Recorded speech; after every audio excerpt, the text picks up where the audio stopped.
Este pesquisador da Embrapa de Dourados, em Mato Grosso do Sul, define agroflorestal como sendo um arranjo de plantas que envolve uma diversidade de espécies de árvores e culturas de interesse comercial.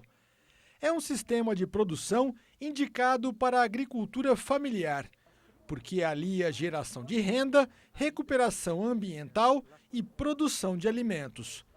De acordo com o especialista em agroecologia, a adoção deste método de cultivo deve ser gradativa e planejada. Porque às vezes cria-se uma concepção que o sistema agroflorestal diversificado ele pode gerar renda só a partir de 3, 4, 5 anos. Isso não é a verdade.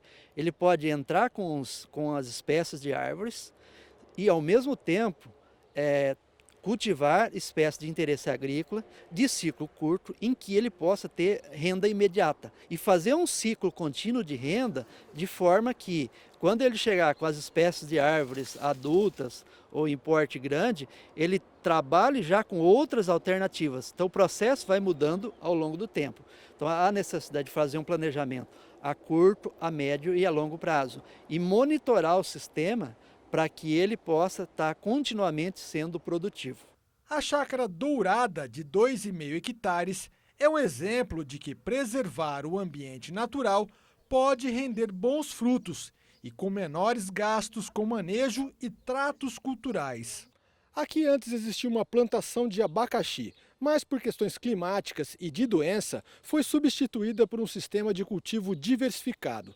Foram 6 anos de trabalho para chegar nesse arranjo agroflorestal como é hoje, com cerca de 70 espécies de plantas. Esse arranjo aqui, na verdade, ele cria um equilíbrio, né? E a planta gosta desse equilíbrio. Então, quando você tem um equilíbrio, você também vai proporcionar, né, para o sistema, né, um melhoramento na questão de água, né, reter água. A planta vai conseguir conviver uma com a outra sem competir, né? Diferente às vezes quando você imagina porque na floresta existe uma diversidade boa e todas produzem. Nesse sistema aqui é mais ou menos a mesma coisa. Claro que quando tem uma ou outra que sobrepõe, a gente faz um controle, né? Não erradicando, mas a gente faz alguma poda no sentido de manter e ficar as espécies convivendo em harmonia entre elas. O Antônio Ribeiro é funcionário parceiro, tem salário fixo e participação nos lucros.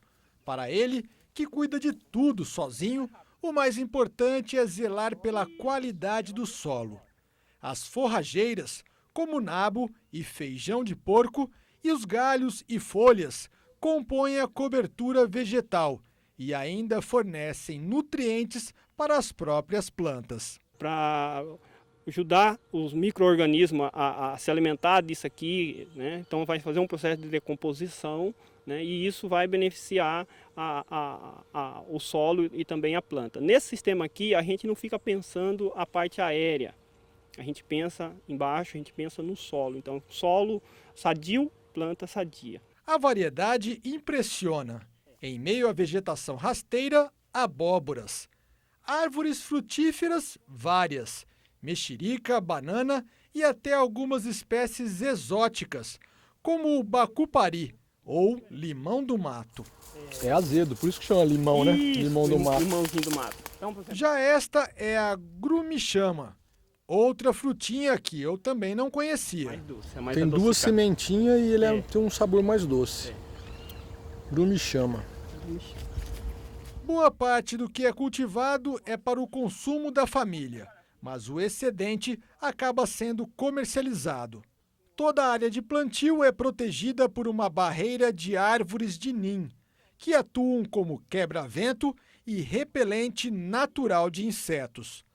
Neste ambiente equilibrado, se aproveita o que a natureza tem para oferecer, sem agrotóxicos ou adubo químico. Todo um arranjo desse, você tem uma diversidade, você vai ter menos efeitos, né, externos, você vai precisar comprar menos insumos de fora, você não vai precisar ir no mercado comprar, por exemplo, laranja, manga, né, limão, pocã, mexerica, outras, né, uva. Então você tem dentro da sua propriedade e isso só enriquece. 2 culturas são as principais atividades.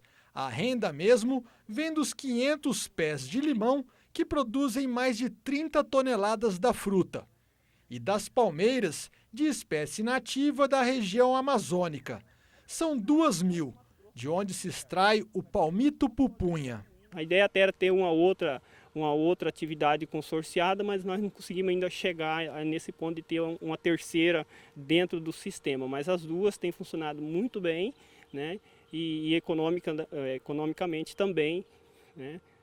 Tem trazido bons resultados. O Antônio corta uma palmeira para nos mostrar o que realmente vende. Apesar da primeira limpeza, o que é comestível é o filete. O miolo da planta, parte macia e de sabor adocicado, característico do palmito pupunha. Esse é o filete, você entendeu? É essa parte miolo aqui que vai, né, até lá embaixo. Então, eu não posso limpar mais do que isso aqui, porque senão aqui ele vai quebrar. Ele vai ficar muito mole e aí qualquer movimento ele quebra. Então a gente manda ele assim, né? E lá a pessoa acaba de preparar ele, limpar ele para poder fazer.